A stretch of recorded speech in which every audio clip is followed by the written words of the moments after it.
ça, c'est que du plaisir, William. All right. C'est que du plaisir. C'est bon pour moi. William, merci d'être là. Ben, ça fait plaisir. Crème, je veux te remercier. Tantôt, je te l'ai dit, mais je te le redis encore, de nous avoir aidé pour le Faut que ça roule.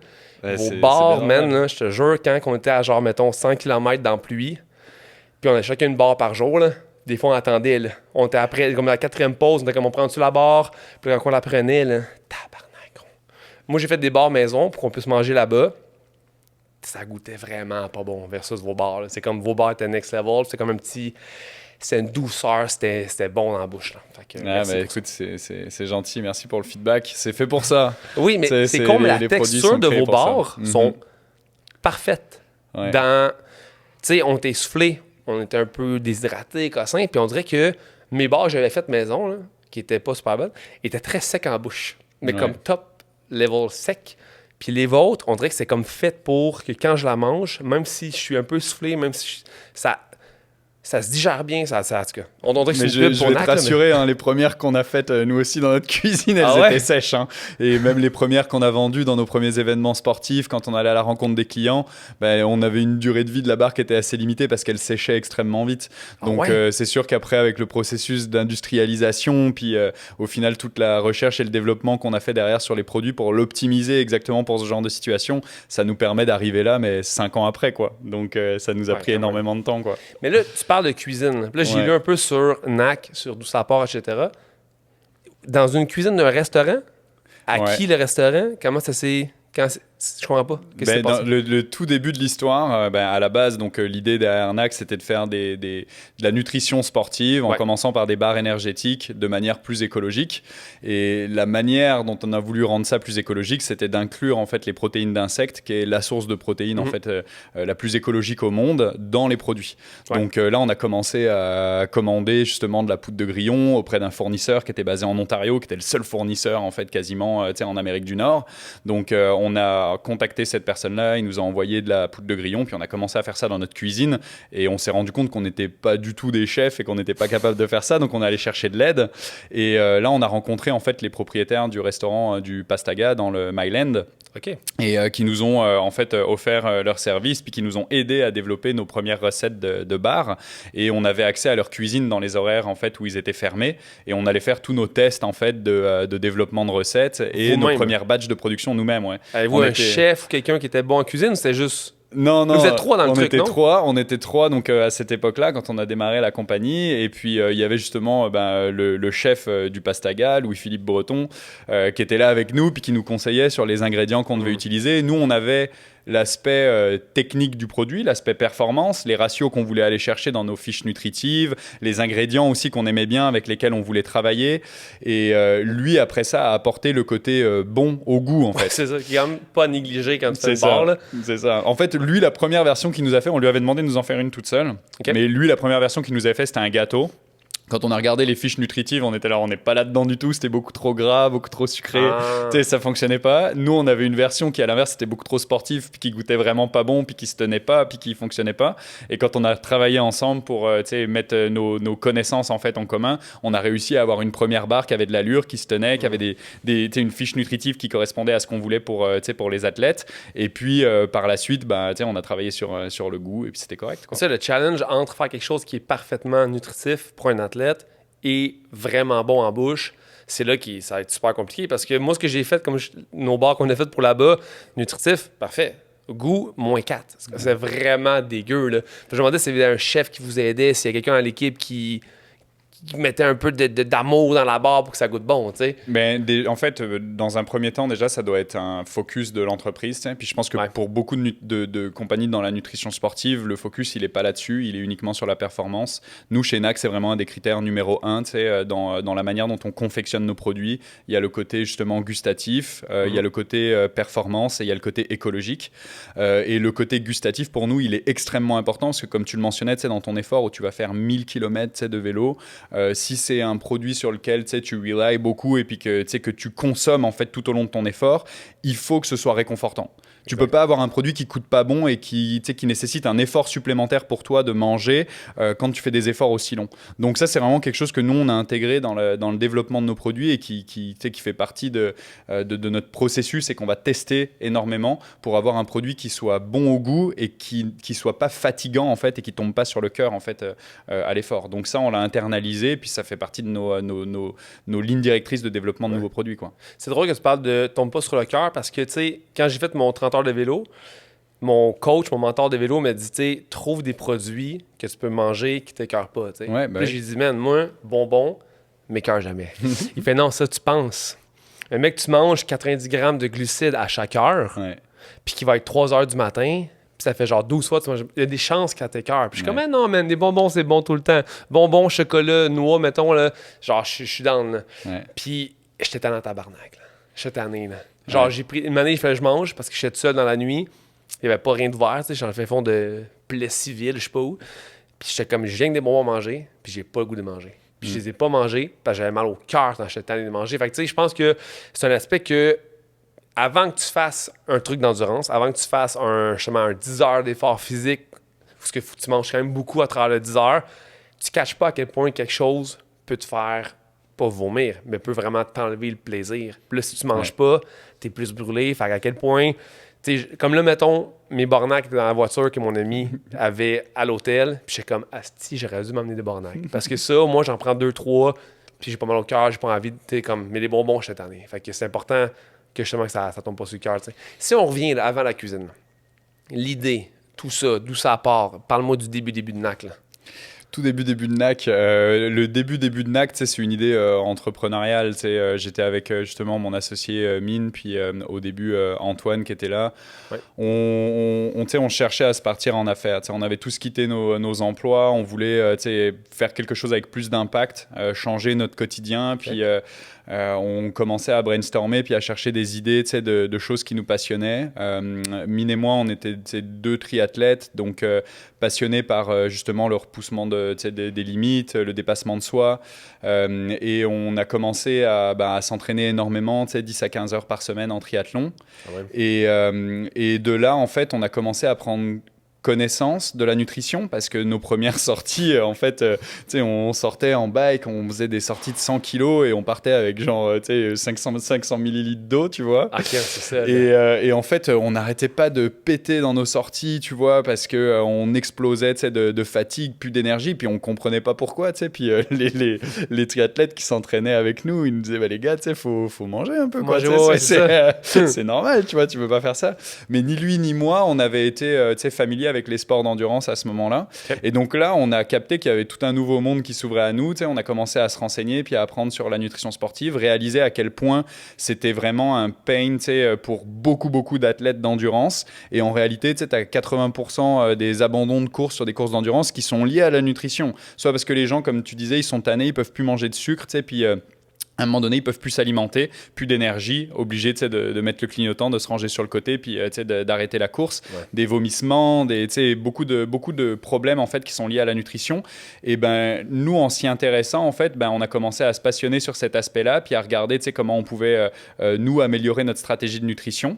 Puis pendant tout ce temps-là, on parlait justement de valeur et d'impact, de créer quelque chose, tu vois, qui change un petit peu le monde, tu vois, dans une moindre mesure. Et de notre côté, en fait, on a commencé à devenir végétarien, à, tu vois, arrêter de manger de la viande, essayer d'adopter, tu vois, des meilleures habitudes de consommation, meilleures habitudes de vie. Et quand on regardait tous les produits qui existaient déjà de nutrition sportive, ils contenaient tous des protéines animales, type protéines de whey, protéines de blanc d'œuf, de l'huile de palme, toutes ces choses-là que nous, on avait décidé d'enlever de notre alimentation. Et quand on cherchait des produits, tu sais, qu'on pouvait consommer, c'était des produits qui n'étaient pas du tout faits pour de la nutrition sportive ou pour te pousser à l'effort. Pas local, pas tout ça, tu vois. Donc, on s'est dit, OK, on a comme une idée de business là qui peut être vraiment intéressante parce que c'est quelque chose qui, un, nous passionne, deux, tu sais, est lié à nos valeurs vraiment intimement, et il y a une vraie place sur le marché parce qu'il n'y a aucune compagnie aujourd'hui qui fait ça, tu vois, et qui tacle ce problème-là de manière correcte. Donc là, on a vu ce potentiel-là, puis on s'est dit, let's go, tu sais, on se lance en affaires, on a regardé comment on pouvait améliorer la nutrition, on a lu, Antoine a eu l'idée justement d'intégrer les insectes comestibles, lui, il était très geek, tu sais, très connecté écouté sur tout ce qui était nouvelles tendances et tout.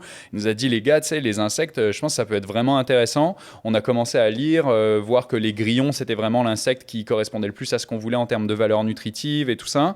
Et essayer de trouver des fournisseurs pour commencer à l'intégrer et en faire ce produit, tu sais, qui est naturel, créé avec des sortes de super aliments encore méconnus des gens. Et il y avait un gros challenge marketing, tu sais, qui nous plaisait en fait et qui pouvait vraiment avoir un impact positif sur la planète. Donc on a dit all in, tu sais, on start ce projet-là et puis on s'est lancé dans l'aventure, tu sais, sans réfléchir, quoi. C'est rare que les gens se disent on va partir en affaires. Oui. Souvent, ça vient, tu brainstormes avec des amis sur un truc dans un salon, tu dis il devrait exister telle affaire, pourquoi ça n'existe pas? Puis t'es comme, on le fait.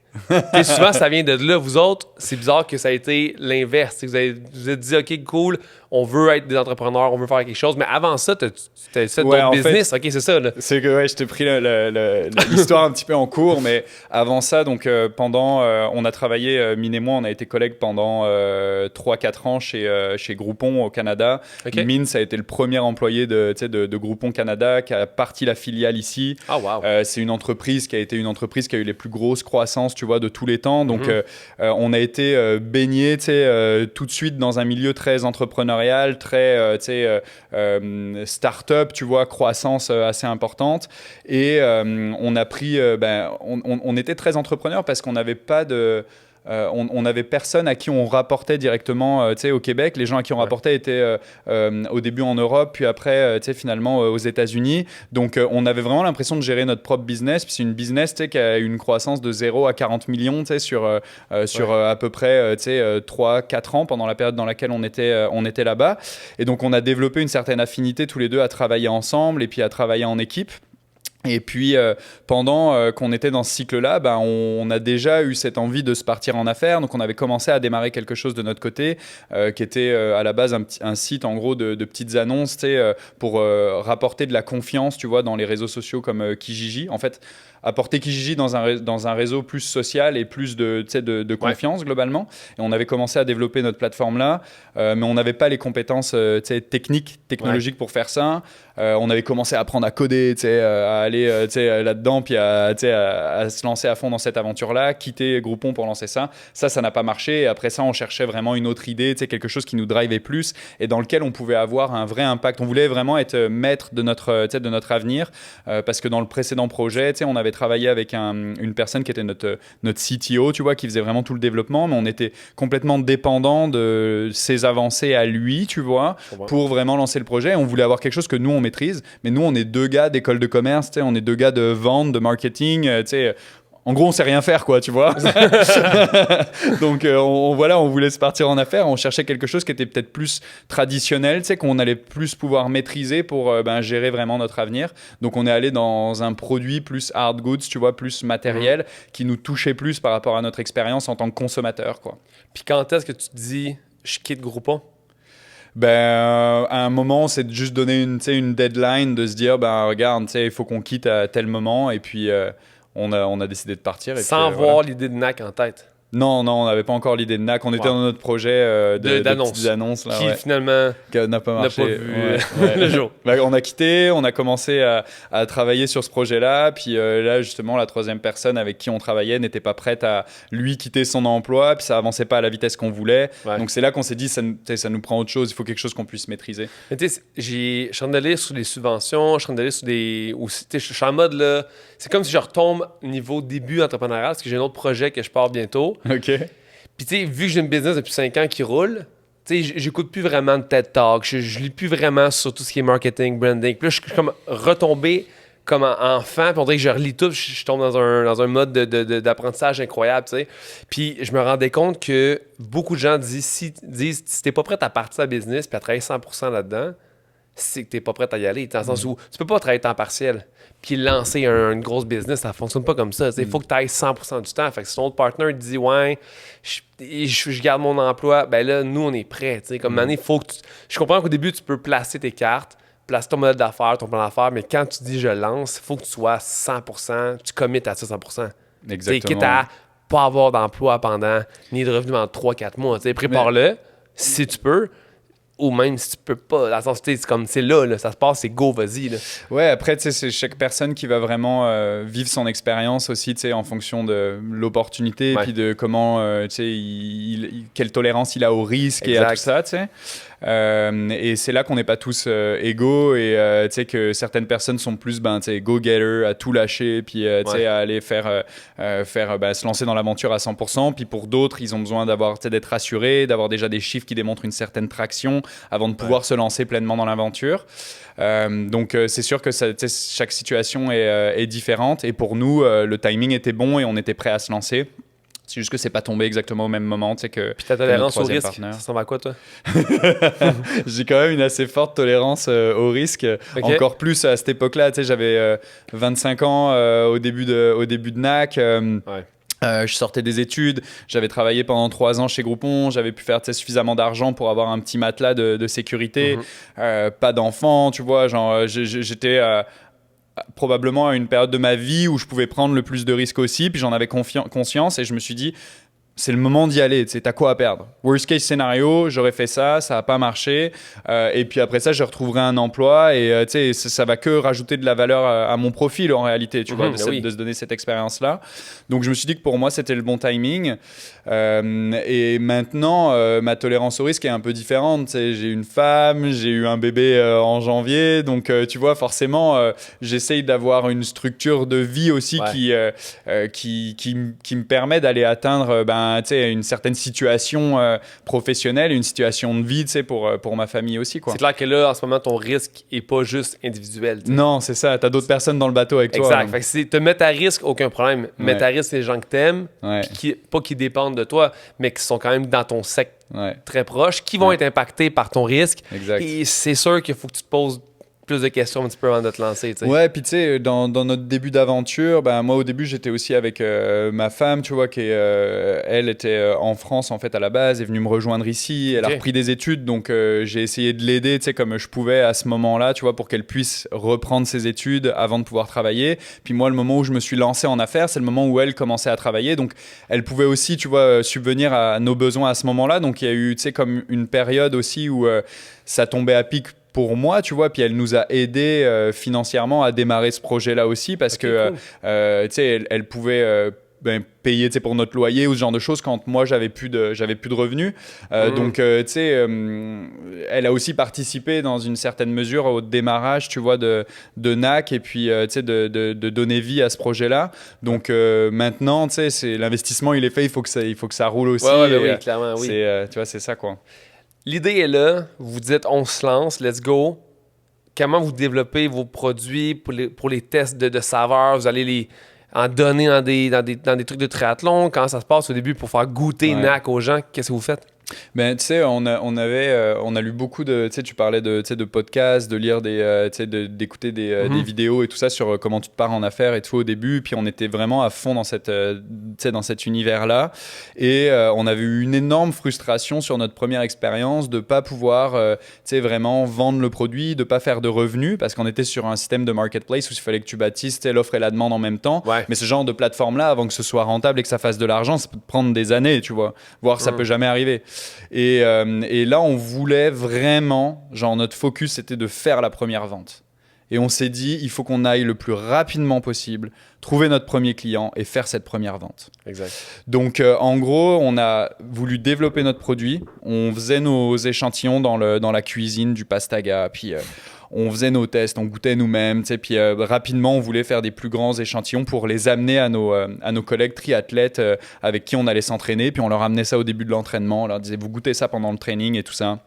Ils prenaient les barres, ils testaient. On leur envoyait un Google Form à la fin de l'entraînement pour qu'ils puissent répondre aux questions. Comment c'était sur le goût, comment c'était à ce niveau-là. Voici, tu sais, les valeurs nutritives du produit. Donnez-nous du feedback, tout ça. Et on a fait ça pendant quelques mois, tu vois. Enfin, en fait, quelques semaines en réalité, parce qu'entre le moment où on a eu l'idée et le moment où on a fait la première vente, il s'est passé à peine 2 mois, tu vois. Donc, et on s'est dit, tu sais, première vente en ligne, tu vois. Pas on a demandé à notre mère d'acheter, là, mais c'était quand même nos amis, tu sais. On a fait notre lancement, on a créé notre site web, créé toute la plateforme et tout ça. Puis le jour J, on a dit à toutes les personnes qui avaient testé les produits, qui nous avaient accompagnés un petit peu dans le processus d'idéation et de création, on leur a dit voilà, les produits sont disponibles, vous pouvez maintenant les commander sur le site web. Puis on a fait notre première vente comme ça. C'était, je pense, le 11 mai. On avait eu l'idée, tu vois, en mars de l'année 2016. C'est rapide, pareil. Ouais. Là, le défi, là, tu sais, NAC, là, ce qui est cool, c'est que justement, c'est des produits naturels, pas de grillons, etc.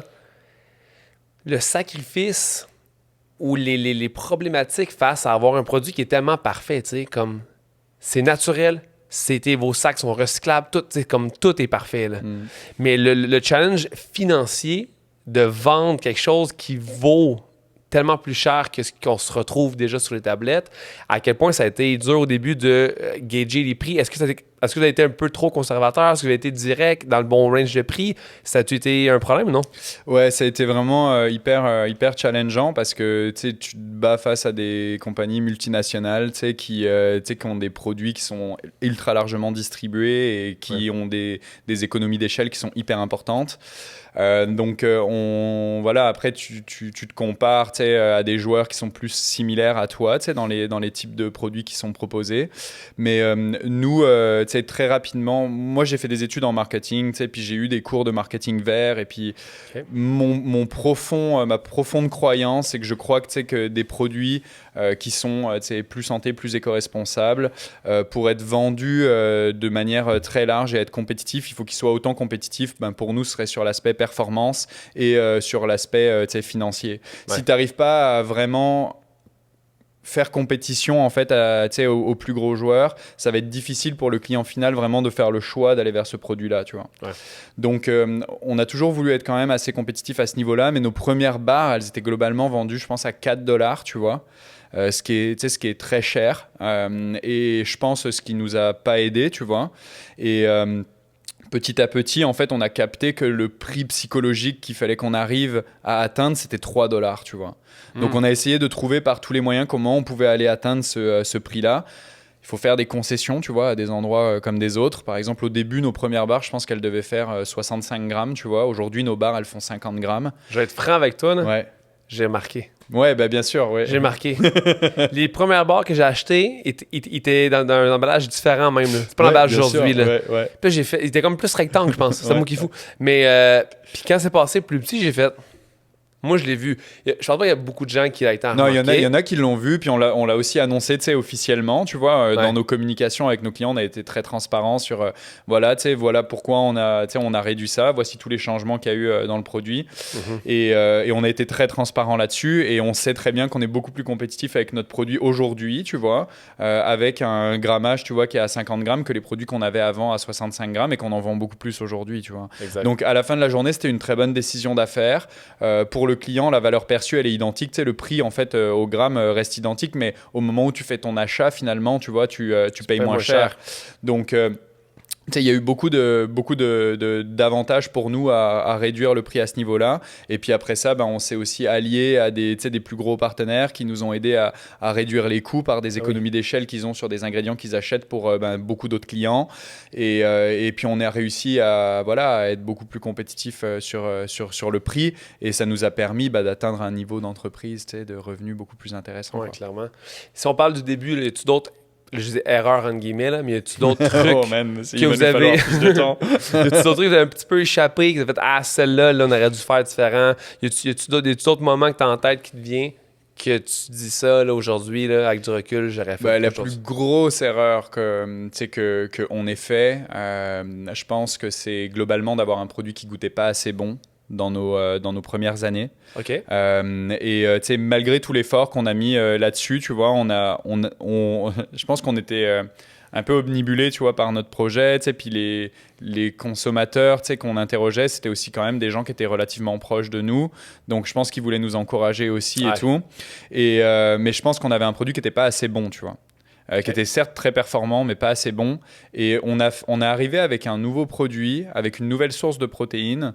Et cette source de protéines-là, tu vois, a quand même un goût qui est particulier et que je pense, nous, on s'est un peu accoutumés en fait, à ce goût-là aussi. Et on n'a pas été capable de réaliser suffisamment rapidement que en fait, on se tirait une balle dans le pied, tu vois, quand on faisait découvrir le produit à des nouveaux clients et que notre conversion n'était pas suffisamment bonne, tu vois, en réachat, parce que le produit n'était pas suffisamment bon et que tu n'avais pas suffisamment ce craving, tu vois, je peux pas me passer de ma barre NAC, tu vois, où j'ai vraiment envie de manger ma barre NAC quand je suis sur mon bike. On n'était pas là, tu vois. Et je pense que si on avait commencé au tout début avec le produit qu'on a aujourd'hui, je pense qu'on aurait eu une croissance beaucoup plus rapide. Mais bon, si t'es avec des si, on sait jamais. Mais en tout cas, je sais que aujourd'hui, si je devais repartir une entreprise, je mettrais tout de suite beaucoup plus de focus, tu vois, sur vraiment la qualité du produit, le goût du produit, si c'est dans l'alimentaire, mais globalement sur le produit. Parce que à la fin de la journée, c'est ça qui compte, c'est ça que les gens ils achètent, quoi. Mais tu sais, votre branding est tellement fort, puis même au tout début, c'est tellement fort que même si, je me rappelle des bars que je goûtais à l'orange, les choco-orange, Choco-orange, voilà. Le goût était spécial. Ouais.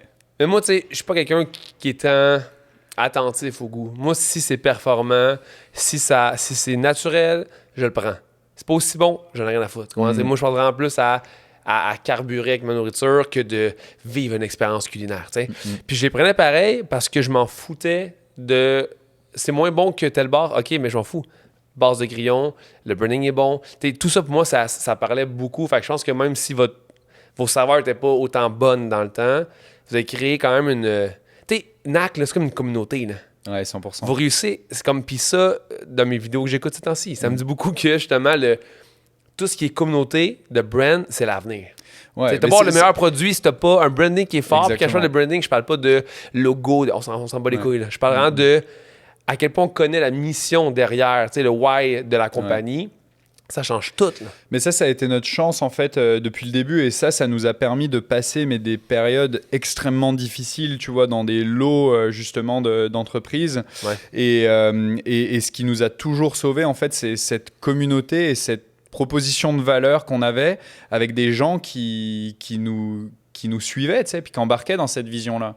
Et en fait, il y a beaucoup d'athlètes, tu sais, comme toi, justement, qui ont fait abstraction de ce côté-là. J'apprécie que tu me dises que je suis un athlète. Ouais, mais tu vois, c'est en fait, pour beaucoup de personnes, c'était secondaire parce qu'ils voulaient encourager tout ce qu'il y avait autour.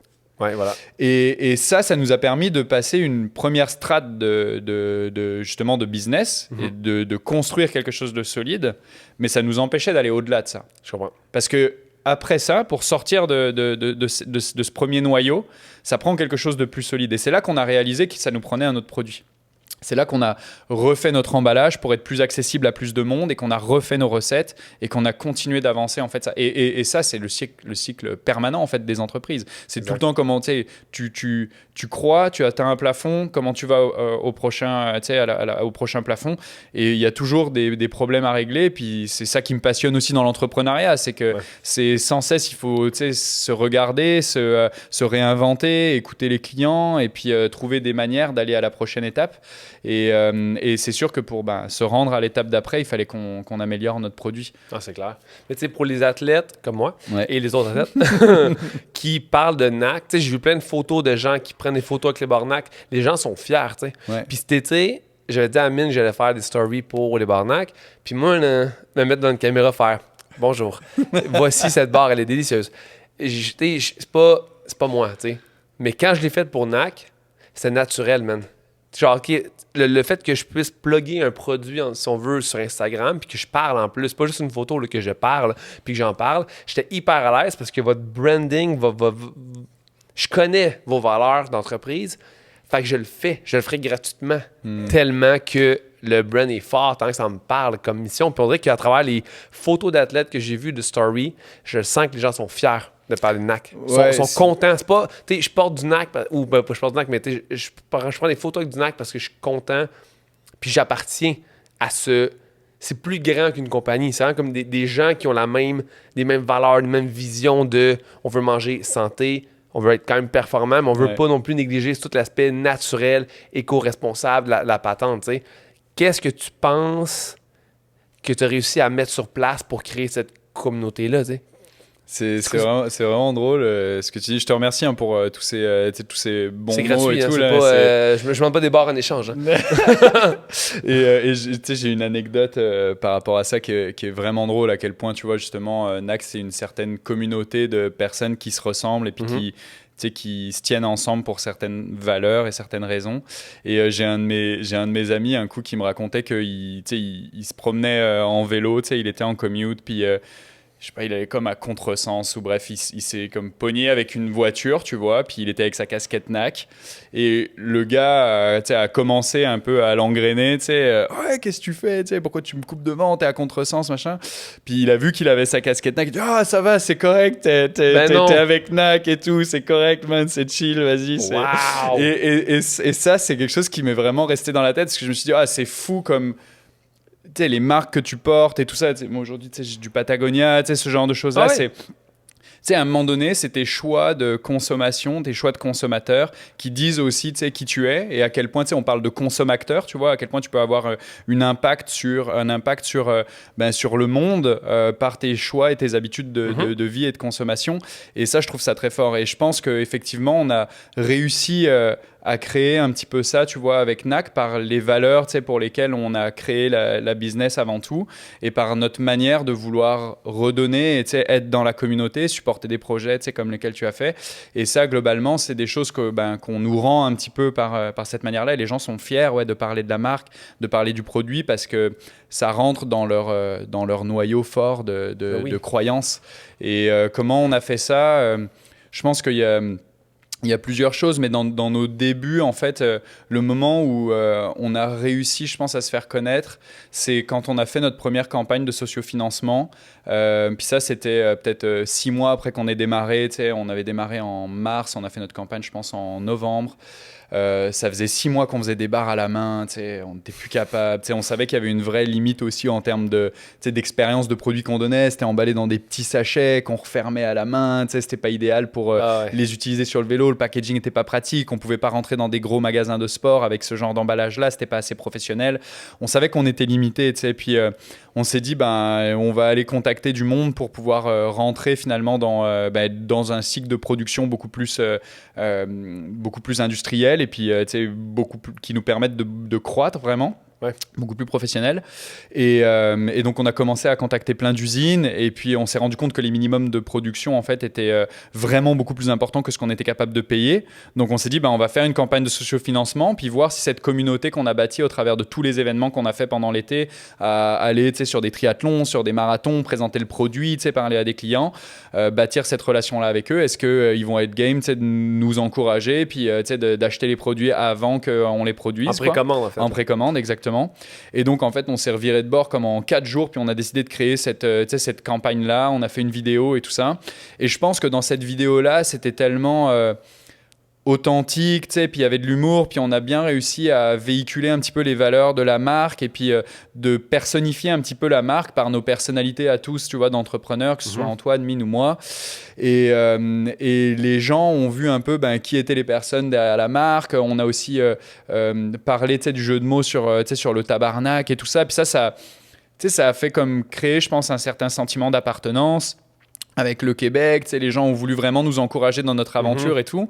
Et ça a renforcé en fait tout ce sentiment d'appartenance-là. Et ça, on a essayé vraiment d'en prendre soin tout au long de notre parcours, à continuer d'écrire à ces personnes-là, essayer toujours de donner la meilleure expérience possible à nos clients. Et je pense que c'est ça qui a drivé un petit peu ce sentiment d'appartenance. Puis cette vidéo-là, elle est partie virale. On a fait comme 150 000 views sur cette vidéo qui nous a permis finalement de faire notre premier sociofinancement, quoi. 2 questions. Ouais. 1, à quel point partir d'une cuisine puis de faire vous-même la nourriture à aller en production en masse, en fait, change le goût. Ouais. 2, c'est quoi un minimum qui est très élevé de commande de bar? Bon, le matin, je veux me partir une bar, là. Ouais. Il y a des bars Michael. Combien il faut que je commande, là? Ben... Environ, donne-moi de l'approximatif. Non, je vais te donner les vrais chiffres, mais Sur la première question, j'étais hyper inquiet en fait justement sur l'aspect goût, et je me disais, tu sais, est-ce que d'un point de vue industriel, ça va vraiment les faux, c'est ça, est-ce que ça va être moins bon et tout ça? Et en fait, j'ai été extrêmement surpris de voir à quel point le côté industriel, c'est plus que c'est des machines qui vont opérer à la place des humains, et en fait, ça permet de mieux mélanger la pâte. En fait, c'est juste de l'optimisation, et c'est juste mieux en réalité que de faire les choses à la main, parce qu'on continuait de travailler quasiment avec les mêmes ingrédients que ce qu'on avait dans nos cuisines, tu vois. C'est juste que c'était beaucoup mieux opérationnalisé. Et au final, le goût était bien meilleur que les bars qu'on faisait à la main, la conservation était bien meilleure, le packaging final était bien meilleur. Donc je me suis dit, waouh, shit, en fait, on a des préjugés un petit peu, tu vois, à la base, par ce qu'on nous montre ou ce qu'on nous apprend, tu sais, parce que souvent dans les usines, ben, tu sais, ils vont travailler avec des conservateurs ou avec ce genre de choses-là, puis tu sais, on est un peu contre ces choses-là, mais en fait, on a les moyens maintenant de le faire avec tu sais, des ingrédients 100% naturels, tu sais, qui vont être des conservateurs naturels dans le produit, et puis au final, d'arriver à un produit qui est bien meilleur que ce qu'on pourrait faire de manière artisanale, tu vois. Après, c'est très spécifique, c'est des bars aussi qu'on fait, tu sais, c'est pas un filet mignon d'un chef qui voilà, est cuit à la perfection. Exactement. C'est sûr qu'à une usine, tu dis non. Mais il y a des choses qui s'opérationnalisent et d'autres moins, mais pour les bars, tu vois, c'est quelque chose qui se fait vraiment très très bien.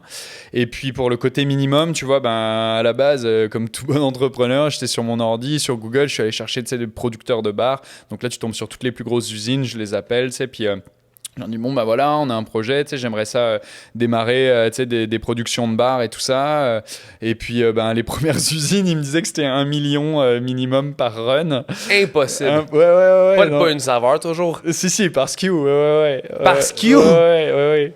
Et donc, je leur disais, écoutez, je suis un peu embêté parce que nous, on vient de démarrer, là, puis, tu sais, on a vendu 4000 bars dans notre été, donc, tu vois, on est pas là, quoi.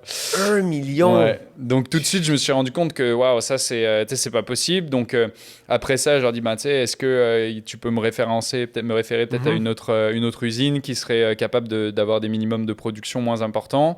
Et donc là, de fil en aiguille, en fait, tu te fais référer de personne en personne et tout ça. Tu vas contacter, tu sais, des organismes qui permettent de network, en fait, entre toutes les compagnies dans l'alimentaire. Puis je me suis fait aider comme ça au maximum pour à la fin tomber, en fait, sur une personne qui était en fait une entrepreneur également, qui avait une entreprise qui faisait essentiellement de la production de cookies et de produits congelés, mais qui me dit, regarde, moi je viens d'investir dans une ligne de bar. Puis je pense qu'on serait capable de faire ton produit, puis on a des minimums, tu vois, qui seraient pas très importants. On pourrait te faire comme, je pense à l'époque, c'était 5000, tu vois, unités par SKU. Je me suis dit, bon, bah, tu sais, on peut commencer par là, tu vois. Donc on avait besoin de à peu près $10 000, tu vois, pour financer cette première production. Ouais. Pour avoir nos 2 saveurs qui étaient notre choco banane et notre choco orange. Choco banane, c'est ça, voilà. Ouais. Et on a démarré comme ça, tu vois. Mais c'était cette personne-là qui nous a donné notre chance, qui a voulu nous faire confiance, tu sais, qui a vu le potentiel dans ce qu'on voulait faire. Et puis c'est grâce à elle, tu sais, qu'on a pu commencer à opérationnaliser, puis tu sais, à scaler l'entreprise, quoi. Ah, clairement. Tu sais, les gens qui t'aident là, à grandir l'entreprise, à la faire rayonner, tout ça. As-tu une grosse équipe chez NAC ou non? Non, on est 6 personnes, nous, dans l'équipe, tu sais, à temps plein, 6 employés.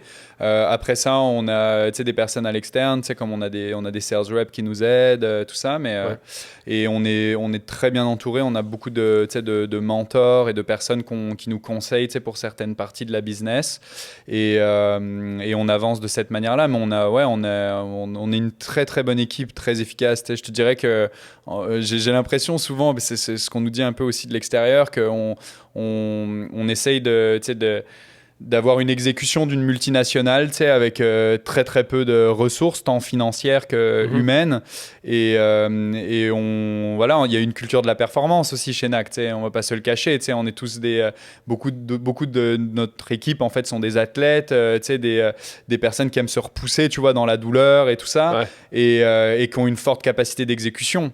Donc on ne pourrait pas faire tout ça si on n'avait pas ces personnes-là autour de nous qui se poussent puis qui essayent de se dépasser. Non, c'est clair. Mais l'équipe est tellement importante dans une entreprise, c'est ce qui fait la différence. Ouais. Tantôt, je parlais de mon problème d'employé. Tu trouves des gens qui sont, 1, loyaux, 2, qui sont compétents, 3, qui arrivent à avoir les mêmes valeurs, la même vision.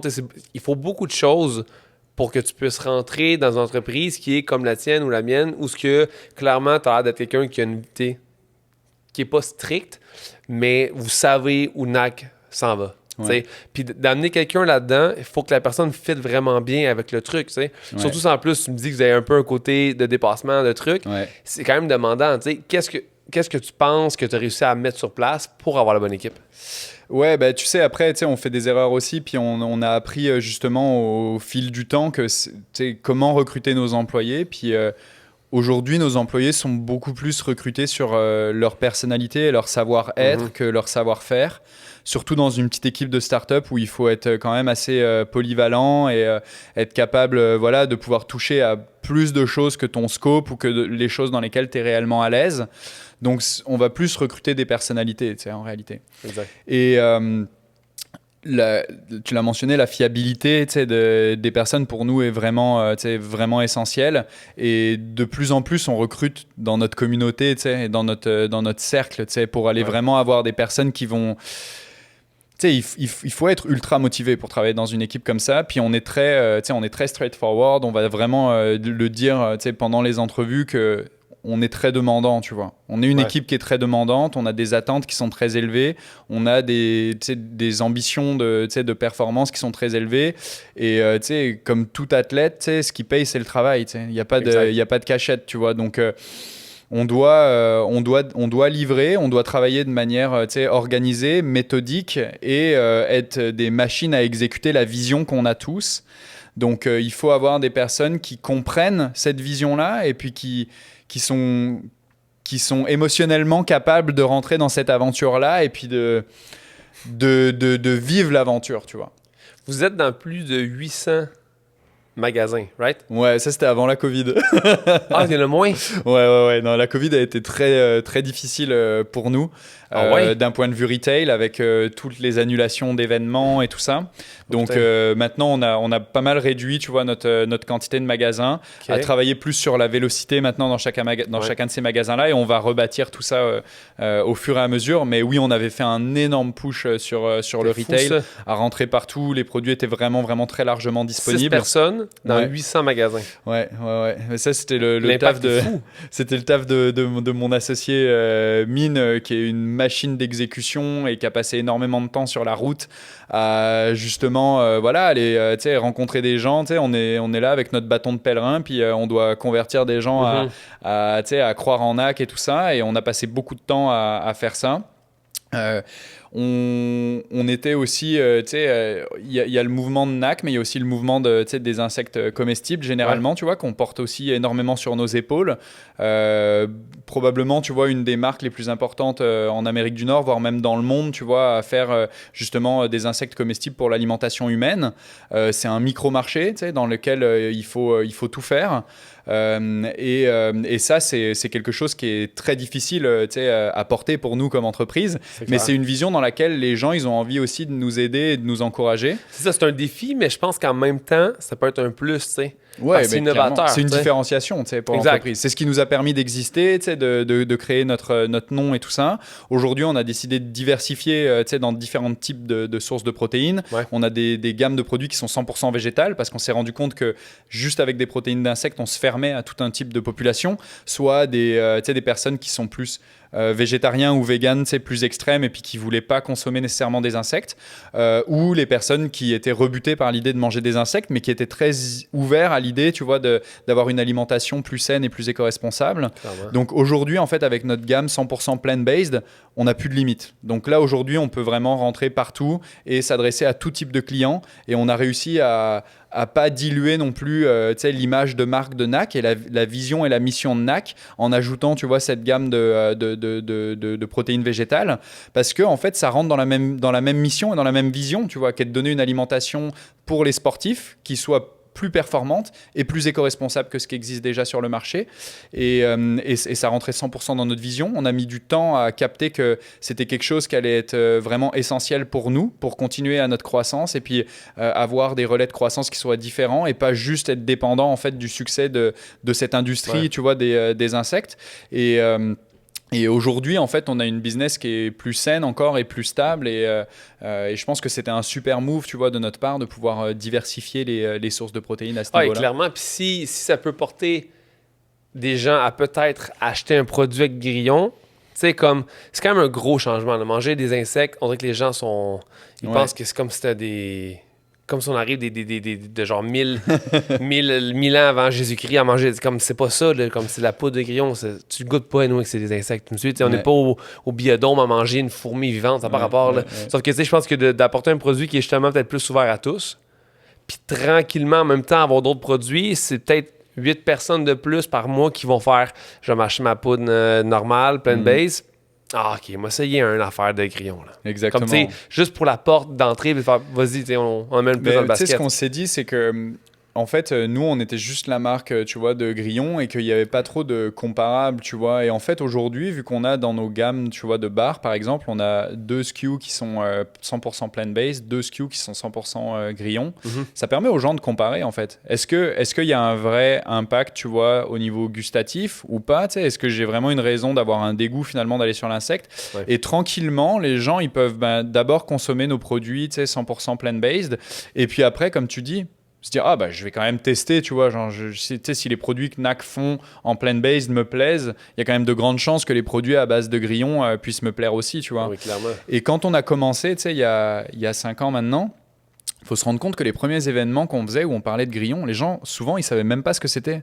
Ils se disaient, c'est quoi des grillons, tu sais, c'est un type de céréales, tu sais, non, on parle des grillons, des insectes. Donc il y a eu toute une démocratisation qu'on a dû faire à ce niveau-là. Puis quand ils comprenaient que le grillon c'était un insecte, c'était mais pourquoi vous faites ça? Parce que en fait, il y a des gros avantages au niveau de la protéine. C'est une protéine qui est complète, c'est bourré de vitamine B12, de fer, de calcium. Et d'un point de vue environnemental, il y a des tonnes d'études, dont une étude, tu vois, de l'ONU qui a été publiée en 2013, qui démontre qu'avec cette source de protéines-là, en réalité, on peut régler des problèmes d'insécurité alimentaire dans le monde, tu vois. Et toute cette démocratisation qu'on a fait là, tu vois, pendant les 4 premières années, ça a été un travail en fait monstrueux de terrain, de convaincre des acheteurs dans des magasins, de convaincre quand je dis les acheteurs, je parle des acheteurs de produits, des gérants, tu vois, de magasins, mais aussi après les acheteurs dans les allées des magasins, aller faire de la dégustation, faire goûter le produit et tout ça. Et ça, on a passé énormément de temps et d'argent en fait à faire ce travail-là. Mais aujourd'hui, au Québec, beaucoup de gens connaissent NAC, beaucoup de gens connaissent, tu vois, le fait qu'on peut manger des insectes et les bénéfices qui sont reliés en fait à cette alimentation-là. Ouais, mais c'est fou, votre idée est plus qu'une barre, tu sais. Ouais. L'idée, c'est de pouvoir montrer aux gens à quel point ça peut être plus écologique de manger puis de démocratiser justement le grillon, tu sais. Exactement. Fait que votre idée de business, oui, c'est faire des barres qui sont bonnes, qui sont performantes, mais il y a une étape de plus qui est de faire goûter puis de faire découvrir ça aux gens, tu sais. Votre mission est vraiment fucking nice. Ouais, c'est gentil, c'est sûr, mais c'est clair qu'on s'est rendu compte aussi que on pouvait pas tout seul dans notre coin en fait porter cette mission-là, tu sais, sur nos épaules. Puis ça prend d'avoir une industrie globalement qui va se solidifier tant au niveau, tu vois, des suppliers que des marques comme nous qui vont se créer. Et ça prend plus de monde, tu sais, plus de personnes, tu sais, qui vont porter ce message-là, qui vont créer une sorte de lobbying, tu vois, pour aller démontrer à quel point ça peut être positif.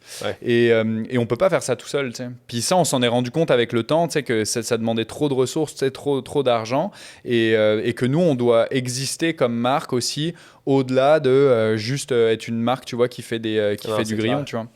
Donc notre mission aujourd'hui, même si c'était le cas quand même quand on a commencé au début, mais on l'a vraiment reclarifié en disant qu'aujourd'hui, nous, ce qu'on veut faire, c'est aider les athlètes d'endurance à être plus performants grâce à la nutrition sportive et donc d'avoir une nutrition qui est plus performante pour tout ce qui est effort relativement supérieur à 2 heures ou 3 heures.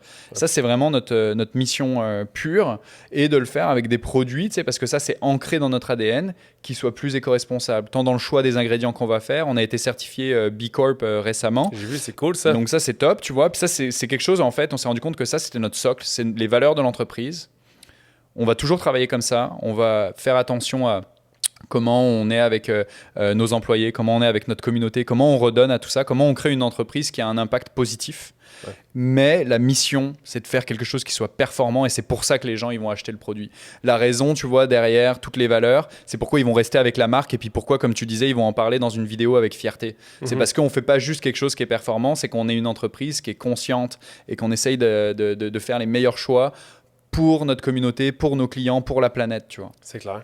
Tu sais, je te parle à toi de NAC, mais clairement, il y a Mine qui est là. Ouais. Antoine, qui est encore là ou qui est plus là? Antoine n'est plus là. Il est parti après un an et demi de business pour aller se concentrer sur d'autres choses. OK.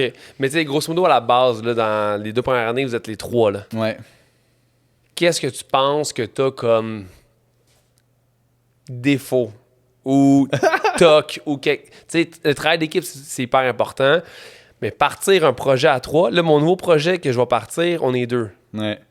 Ça va super bien, tu sais, j'ai rien à dire. La fille est top, on s'entend bien, les mêmes valeurs, mais tu sais, on est encore au balbutiement de l'entreprise, tu sais. Puis, je sais que j'ai des aspects de moi-même, il va falloir que je travaille en tabarouette parce que ça a eu tapé ses nerfs. Puis c'est pas tant un défaut que juste un toc ou un truc que moi-même, ça m'ennuie pas, tu sais. Mais de le faire vivre à elle, ça peut l'être. Fait que qu'est-ce de ton côté tu penses que t'avais, que t'as dû t'être calmé un petit peu vu que t'étais en démarrage avec 2 autres personnes, tu sais? C'est une super bonne question. Moi, j'ai beaucoup de défauts, évidemment, tu vois. J'ai un tempérament qui est très sanguin, tu vois, très authentique, tu vois, je prends beaucoup de place, tu vois, dans une salle. Et puis, naturellement, d'ailleurs, c'est pour ça que, tu sais, dans l'équipe, les gars ont voulu que je prenne, tu sais, plus le rôle de CEO et de leader, tu vois, dans l'entreprise pour, tu sais, driver cette vibe-là. Mais ça vient avec beaucoup de défauts, tu sais, en parallèle. T'as du mal à écouter, mettons, ou non? Je suis quand même assez à l'écoute, mais c'est plus dans, tu sais, parfois, tu sais, peut-être un manque de tact, tu vois. Une volonté, tu sais, de pousser mes idées à fond, tu sais, quand j'ai des choses en tête, des idées, tu sais, je vais vraiment essayer d'aller à fond dans cette direction-là. Ouais, je d'être très virulent, tu vois, de pousser les gens dans la performance, tu vois. On est 2 mots de chum, on se ressemble beaucoup là-dessus. Au début, j'avais beaucoup de défauts aussi, mais c'est arrivé...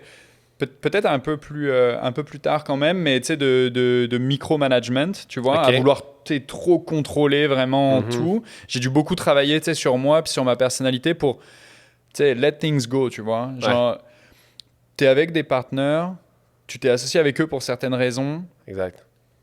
Tu leur fais confiance, va au bout, tu vois, de ce sentiment de confiance-là et laisse les gens gérer les choses de la manière dont ils pensent qu'ils doivent le faire. Parce que moi, quand je vois quelque chose, je me dis, c'est comme ça que ça doit être fait, tu vois. Mais sauf que tout le monde ne pense pas exactement de cette manière-là. Il y a différentes routes, différents chemins pour se rendre à un même résultat ou un même objectif. Et celui que tu penses n'est pas nécessairement le meilleur. Et ça, c'est des choses qu'il faut apprendre à déconstruire et à réaliser que ta méthode, ta manière de penser n'est pas nécessairement la bonne, n'est pas nécessairement la meilleure, et de laisser les choses aller, et de laisser, tu vois, la confiance avec d'autres personnes, et puis de juste juger sur le résultat, tu vois. C'est vraiment quelque chose que j'ai dû apprendre, en fait, avec le temps. Et dans tous les cas, ma personnalité et ma manière d'être dans le travail, j'essaie de la travailler tous les jours. Et on travaille beaucoup là-dessus dans notre relation avec Mine, parce que maintenant, on n'est plus que 2, tu vois, comme partenaires. Et c'est des choses qui sont essentielles. Tu sais, il y a 90% des business de start-up qui fail parce qu'il y a une mésentente dans les co-founders, tu vois. Ouais. Donc, tu sais, c'est quelque chose qu'il faut nourrir, qu'il faut protéger. Tu sais, c'est comme un mariage.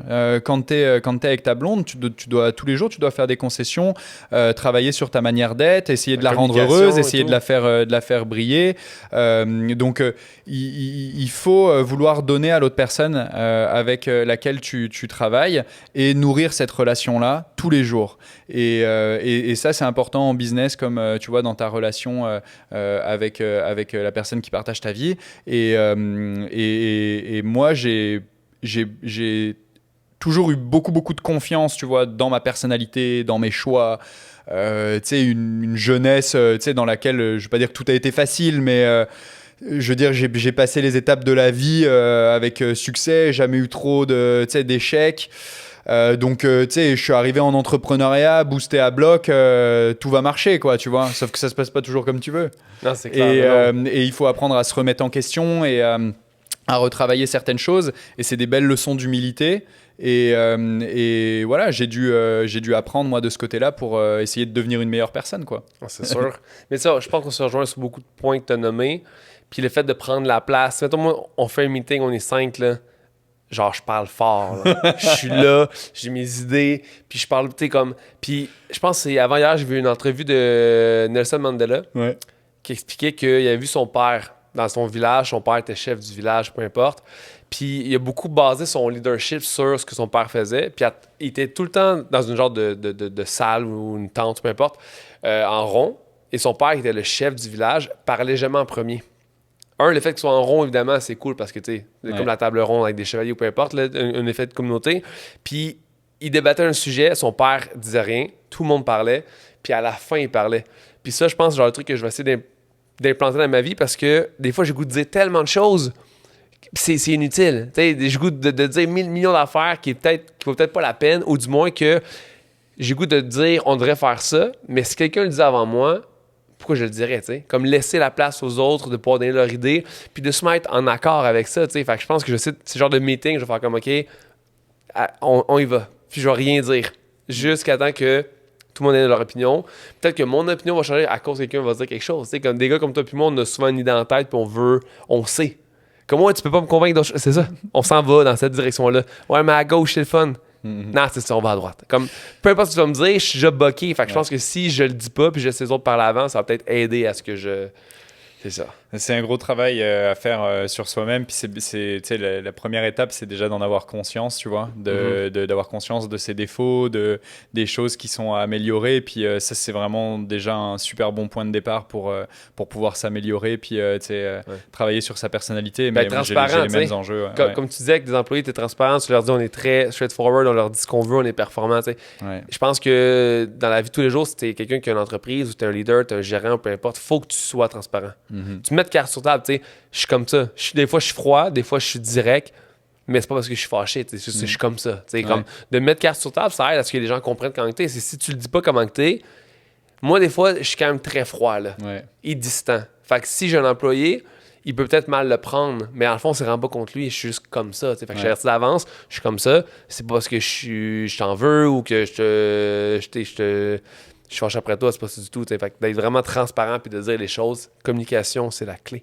Ouais, vraiment. Et tu vois, j'avais lu un livre, moi, qui m'avait beaucoup plu là-dessus et qui m'avait donné justement un petit tweak, tu vois, à faire de mon côté pour justement apprendre avoir une meilleure communication sur les attentes avec les employés. Et ça s'appelait en gros, c'était genre A Guide to, tu sais, genre William, A Guide to Michael, tu vois.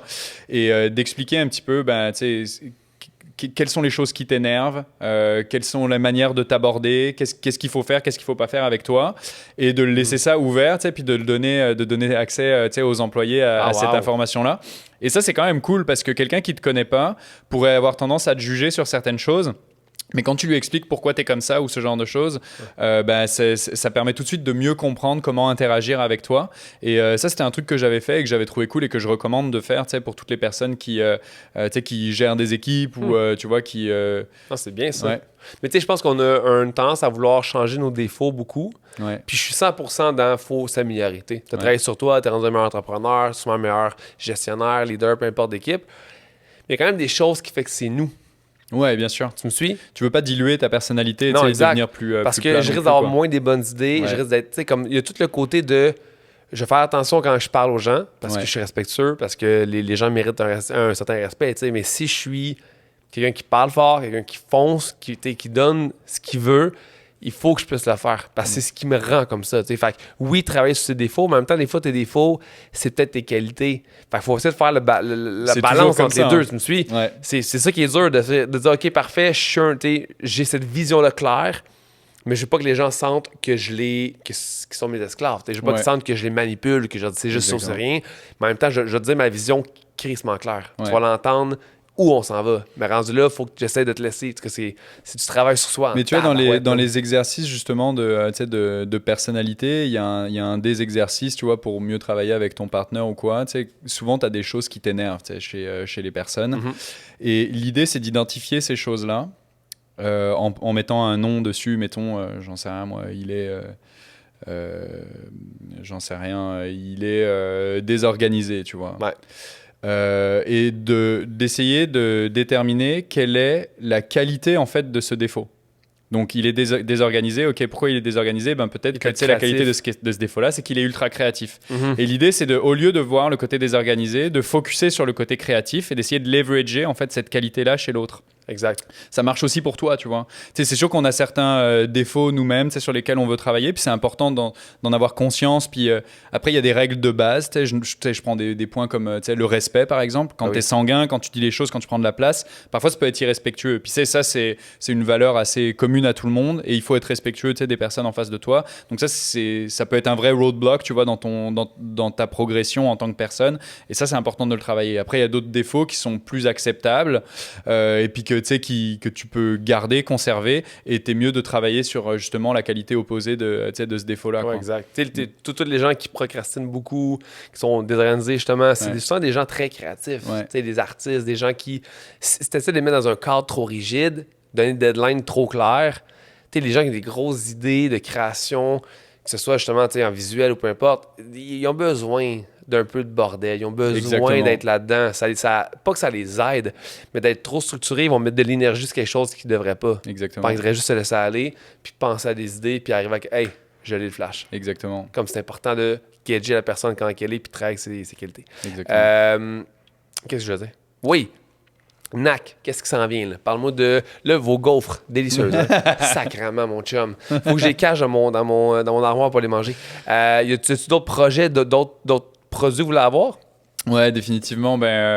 Les gaufres, ça a été un gros step en avant pour nous là, parce que c'est un produit qui était encore peu connu, que certaines marques de nutrition sportive avaient déjà. Ouais. Et nous, la manière dont on l'a poussé ce produit-là, c'est qu'on a enlevé l'huile de palme. C'était les premières gaufres en fait en Amérique du Nord, si tu veux, qui contenaient pas d'huile de palme. Donc ça, c'était vraiment une super belle avancée et qui avait un contenu protéiné, tu vois, plus important. Par rapport à la compétition, on est comme à 4 grammes de protéines quand eux, ils ont 1 gramme de protéines. Puis nous, c'est des protéines végétales où en fait, non, c'est juste des protéines végétales. On n'a pas de gamme grillon sur cette gamme-là.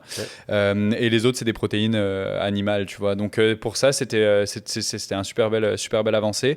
Et tous les produits sur lesquels on travaille, on essaye d'attaquer avec cette vision-là. Mais oui, on a un pipe de produits pour 2022, tu vois, qui est déterminé. Okay. Et on travaille d'arrache-pied, en fait, là-dessus pour pouvoir justement rencontrer nos deadlines. Le point que je peux te dire qui est le plus proche, c'est qu'en janvier, on va lancer des bars caféinés avec une dose d'espresso, en fait, 65 mg, tu vois, de caféine dans la barre. Même. Donc ça va être vraiment cool. Puis ça va être décliné en 2 saveurs. Et puis on va annoncer ça prochainement, là, mais nice. C'est le truc que je peux te dire. Le reste, on en parlera en off. un autre podcast. Yes, puis en tant que toi, William, là, qu'est-ce que as-tu d'autres projets, d'autres idées de business qui te tentent ou non? Oui, je suis toujours, intéressé par l'entrepreneuriat en règle générale, mais là, mon focus est vraiment à 100% sur NAC, puis je veux scaler cette business-là, puis m'investir autant que possible pour l'emmener le plus loin possible. Après, il y a plein d'autres secteurs qui m'intéressent. C'est souvent des secteurs sur lesquels je vois une application, athlétique.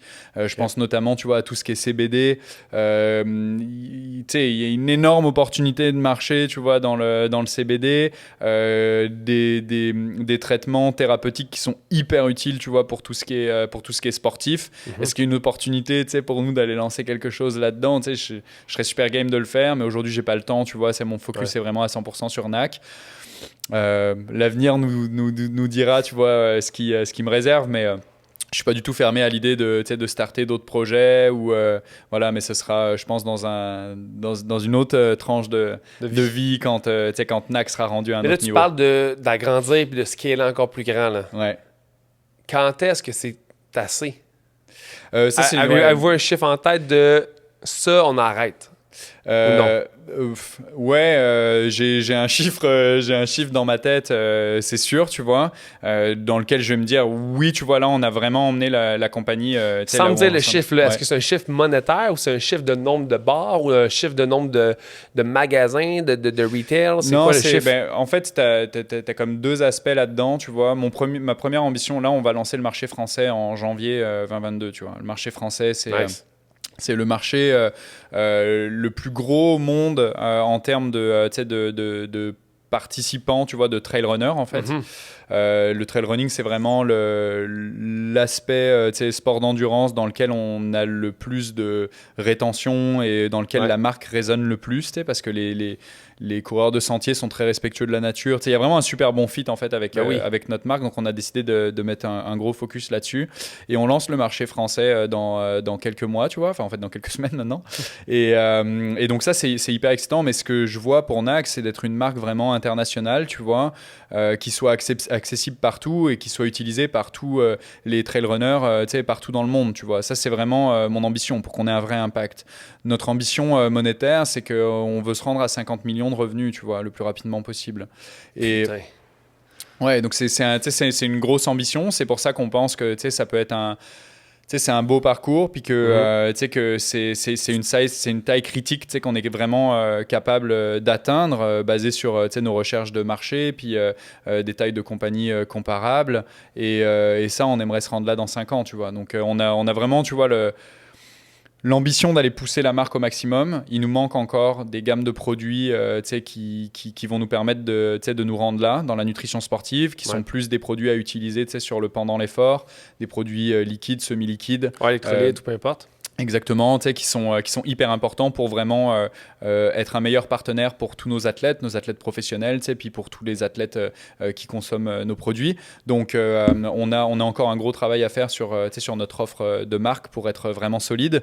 Mais on a de la demande sur nos produits, dans plein de marchés connexes dans lesquels, le marché géographique, j'entends, tu vois, dans lesquels il y a une forte communauté. Les États-Unis, ça commence à représenter une bonne partie de nos ventes parce que le produit parle, puis on sait que c'est un produit qui réussit avec cette typologie de clientèle. Donc le but, c'est de devenir vraiment, tu vois, les numéros 1 dans tout ce qui est nutrition d'endurance, et on va se donner les moyens de le faire, quoi. OK. Mais rendu à 50 millions ou rendu à... Est-ce qu'on continue ou non? Ben oui, on continue, c'est sûr, c'est sky is the limit, tu vois, mais il faut continuer, comme je disais un peu tout à l'heure, en toute conscience, tu vois, de ce qu'on fait. Et puis, le but, c'est pas d'avoir de la croissance pour avoir de la croissance. Le but, c'est de faire un impact. Et pour avoir un impact, il faut que notre marque soit quand même largement distribuée. Si on reste juste local au Québec, on aura zéro impact sur le monde, et puis on ne changera pas les choses. Il faut être un leader dans notre industrie, il faut changer les choses. Et pour ça nous prend, pour être un leader, il faut qu'on soit à peu près rendu dans ces niveaux de revenus-là, distribué dans beaucoup de pays, en Europe, en Amérique du Nord, pour avoir un réel impact. Donc c'est un peu ce chiffre mythique, tu vois, qu'on se fixe, puis c'est la direction dans laquelle on tend.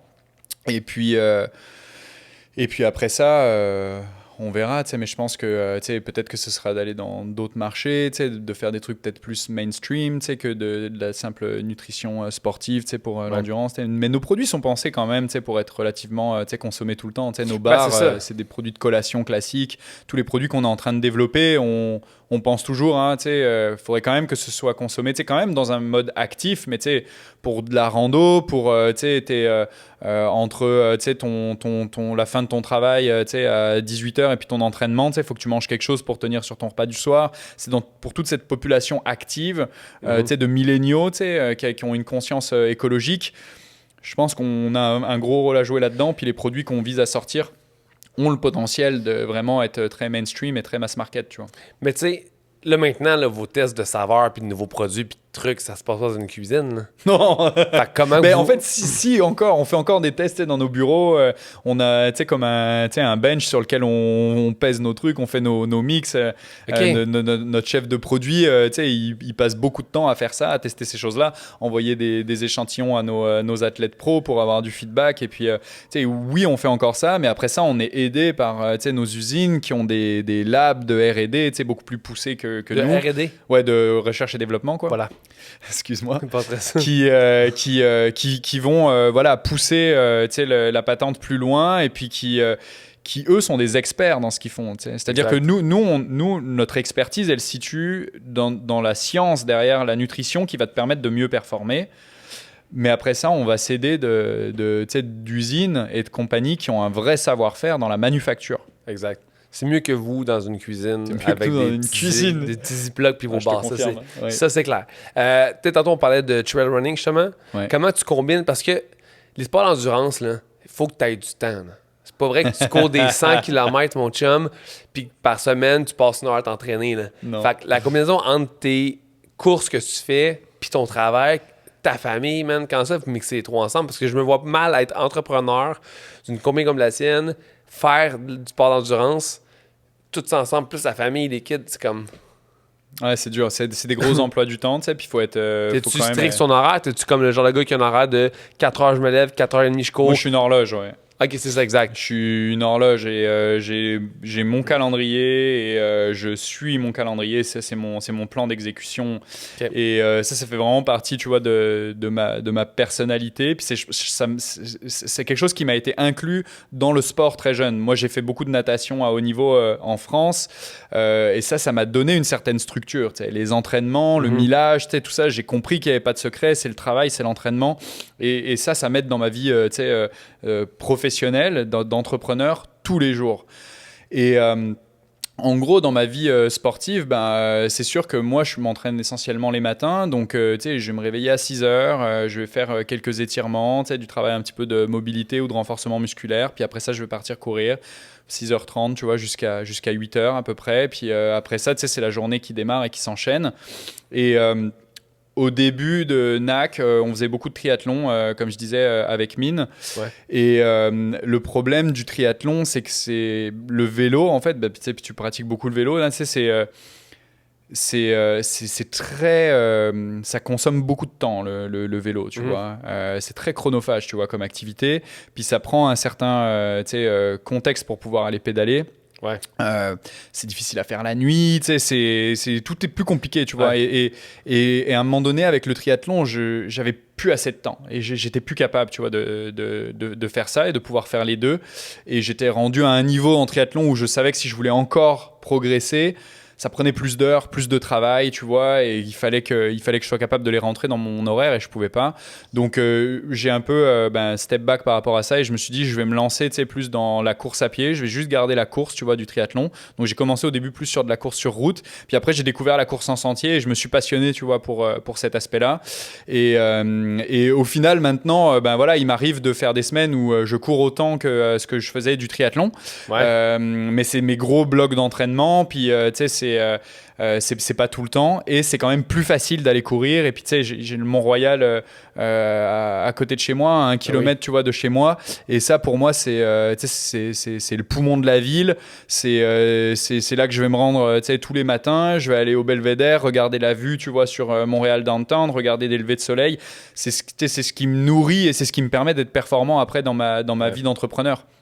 Donc cette balance là pour moi, elle est vitale. Et j'ai eu une bad luck, tu vois, en décembre l'année passée, où je me suis cassé en fait la cheville. Donc j'ai eu une fracture spiralée du péroné. Ça m'a empêché de courir, tu vois, pendant je te dirais quasiment 6 mois. Wow. J'ai eu le plâtre. C'est le moment où il y a eu l'arrivée de mon bébé aussi, qui a complètement changé justement tout le côté. T'avais un plâtre et un bébé? Ouais, un plâtre et un bébé, ouais. Je te passe l'arrivée à la maternité avec ma femme. Ils savaient pas si on venait pour moi ou pour ma femme pour l'accouchement. Wow. Ils nous ont sorti deux chaises roulantes et on est arrivé aux urgences. C'était incroyable. Mais oui, donc j'ai accueilli mon bébé comme ça, le pied dans le plat, dans une situation mentale qui était très compliquée où j'avais plus mon exutoire, tu vois, de ma sortie, finalement, qui me permettait de digérer tout mon stress et puis c'était mon bol d'air et là j'étais coincé à l'intérieur à pas pouvoir sortir en plein hiver avec la gestion du bébé en plus, tout mon programme d'organisation qui était balayé. Un bébé déjà ça te balaye tout ça de base, mais en plus de ça avec ce sentiment d'incapacité à rien pouvoir faire en étant le pied dans le plâtre, enfin ça a été 6 mois qui ont été terribles pour moi, tu vois, mais après voilà, ça te rend plus fort, hein. Mais t'as vu, c'est ça qui est fou, tantôt on disait défaut, qualité là, ta rigidité que tu as avec ton horaire, fait que dès que tu déroges d'un horaire, moi, man, tu sais, si à telle heure je suis à telle place, puis finalement, oh non, là, je suis tout fucké. Là, c'est tout brisé, mes repères. Je suis comme, non, je me lève à 6 à tous les matins. Là, et le matin, je vais à 6h30. Je suis tout mêlé. Tu sais, je lis pas mon livre à telle heure. Là, je suis comme, tu sais, fait autant que ça m'aide à être fucking tight dans mon travail, puis dans mes entraînements, autant que dès que je déroge, parce que soirée avec des amis, parce que tout part. Puis là, je suis comme, c'est juste une bière de plus. Je me suis dit, je vais peut-être dormir 6 heures au lieu de 7. On s'en fout. Sauf que je suis tellement rigide là-dessus. C'est encore là, c'est un travail à faire. Parce que le plâtre, t'es obligé, en fait, à devoir sortir. J'avais pas le choix. Malheureusement, j'avais pas le choix. Et j'essayais de rester actif, tu sais, au début, de continuer à faire un petit peu de renforcement, tout ça. Mais à un moment donné, tu tournes en rond, quoi, tu vois. Et dans tous les cas, les horaires, c'était terrible parce que quand t'as un bébé au début, tu dors plus la nuit, tu sais, t'es réveillé tout le temps, donc tu te réveilles le matin, t'es fracassé. Là, tout se passe plus comme tu veux, donc tu sais, c'est une adaptation en fait qui était très compliquée pour moi, tu vois. Puis maintenant, je me suis aussi habitué à être plus flexible, tu sais, à être plus tolérant, tu vois, sur le système extérieur. Et puis je pense que ça m'a aidé à progresser puis à m'améliorer, mais généralement moi pour être performant il faut que je sois dans une routine, tu vois. Je trouve que c'est ça qui m'amène vraiment de l'efficacité dans ma capacité d'exécution, puis c'est à pas réfléchir sur certaines choses. C'est les choses, elles sont comme ça. Le matin, ton horaire, tu sais, ça rentre comme ça, boum, boum, boum, boum, boum, tu réfléchis pas, tu sais. Tu passes pas de temps à passer, qu'est-ce que je fais après, comment je vais y aller, comment je fais mon truc, machin. Non, moi il faut que ce soit comme ça, tu sais. Puis j'allais m'entraîner avec des groupes d'entraînement à la piste, tu sais, j'y allais en courant, mon commute c'était comme ça, tu sais, tout était rangé. Ça prend un petit peu d'adaptation au début, tu sais, pour trouver tes repères, mais une fois que c'est en place, là t'as plus envie qu'il y ait rien qui bouge là, parce que tu l'as eu, t'as mis du temps à travailler, tu sais, sur toute cette automatisation du processus, et là tu veux que ça roule là. Donc, ça, peut-être que pour avoir de la flexibilité, il faut que je me casse une cheville et que j'ai un bébé. Peut-être ça. Peut-être que j'ai besoin de ça. Parce que sans ça, Big, j'ai beaucoup de difficultés à pas être rigide dans mon horaire, mon chum. William, on va aller avec les 5 questions de fin. Oula, oui. Oula. Donc, question numéro 1. Je me doute de la réponse, mais quand tu es stressé, anxieux, qu'est-ce que tu fais quand tu n'as pas un plâtre pour relaxer? Non, tu sais quoi, je retourne ma question à l'envers. Non. Quand tu étais dans le plâtre, qu'est-ce que tu faisais si t'avais pas ton exutoire pour te relaxer? Ça, c'était terrible, justement. Parce que tu cours sûrement. J'avais beaucoup de mal. Ma réponse, évidemment, pour la question de base, c'est oui, c'est la course à pied. Je pars courir dans les sentiers du Mont-Royal, tu sais, je les connais tous par cœur, tu vois, mais je suis jamais tanné de faire les mêmes circuits ou de découvrir ces sentiers-là. Il y a toujours quelque chose, tu vois, qui m'anime, le changement des saisons en plus, tu sais, tout ça. Moi c'est mon bol d'air, tu sais. Puis des fois je vais pouvoir penser, tu sais, à la business, mais des fois je regarde juste où je mets les pieds et c'est une sorte de méditation, tu vois, pour moi, où je pense à rien pendant 1 heure. Puis ça pour moi c'est vraiment mon air.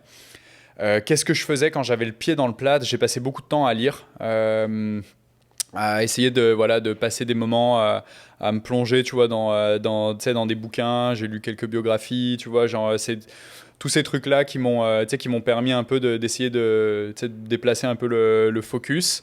Non, qu'est-ce que je faisais? Je sais pas, tu vois, j'ai pas mis beaucoup de choses en place à ce moment-là, honnêtement, pour me sortir de cette situation-là. Je me suis senti vraiment bloqué pendant. Mais lire, pendant ça longtemps, aide, tu sais. Lire, clairement, ça t'aide. Puis je pense que t'as lu Le Shoebox? Shoe Dog. Shoe Dog. Ouais, Shoe Dog, ouais, le livre de Nike, ouais. Ouais, j'ai lu ce livre-là et je l'ai lu à ce moment-là, en fait, exactement. Et ouais, le livre est génial, tu sais, il raconte toute l'histoire de comment Nike s'est bâti et ça a été hyper inspirant pour moi. Puis c'est ce qui me permet de voyager aussi à ce moment-là, puis de te sortir un peu de ce que tu étais, clairement. Ouais, c'est un podcast pour inspirer.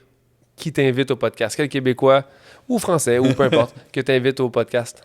C'est sûr que je pense que ce serait soit un entrepreneur, une entrepreneur, tu vois, qui m'inspire, tu sais, qui a bâti quelque chose, tu sais, à qui j'aurais vraiment envie de parler. Je veux des noms. Donne-moi des noms. Peut-être tu sais, Jean-François Bouchard ou, tu sais, un François Arbour, tu vois. Deux personnes que j'ai aucune idée c'est qui. Ok, bah tu vois, c'est la personne qui a bâti, tu sais, Seedly, oui, bien sûr. c'est de Montréal, tout ça. François, c'est celui qui a fait, tu sais, Premium Beat, qui a été racheté par, tu sais, Shutterstock. Donc, tu sais, c'est tous des entrepreneurs qui ont eu du succès en affaires, mais tu sais, qui ont travaillé fort et puis qui ont beaucoup appris, tu sais, puis qui aujourd'hui, en fait, ont une grosse influence dans la communauté et qui essayent de créer plus d'histoires comme eux, tu sais, en investissant dans des personnes, tu sais, comme nous. Tu sais, c'est vraiment des personnes influentes et inspirantes à qui j'aimerais parler. Sinon, ce serait des athlètes, tu sais, des athlètes qui ont performé sur la scène internationale, qui ont été des stars dans leur discipline. Tu sais, je peux penser notamment à Alex Harvey, par exemple. Qui a une carrière incroyable, tu vois, et j'adore apprendre, tu vois, de ces success stories-là, de voir que, tu sais, il y a quand même des liens entre toutes ces personnes-là, puis d'essayer de comprendre, tu sais, comment eux, ils font pour arriver là, comment ils dealent dans telle ou telle situation, et ouais, je pense que ce serait ça. Okay. Il y a une énorme similarité entre le sport et l'entrepreneuriat, c'est comme ces deux choses identiques. Ouais. Le dépassement, les sacrifices, c'est tellement similaire. Fait que quand je lis un livre sur une bio d'un entrepreneur ou que j'ai un livre sur un athlète, je le conçois et je le reçois de la même façon. Ouais, il n'y a pas de différence du tout. Ouais. Parlons de livres ou de films.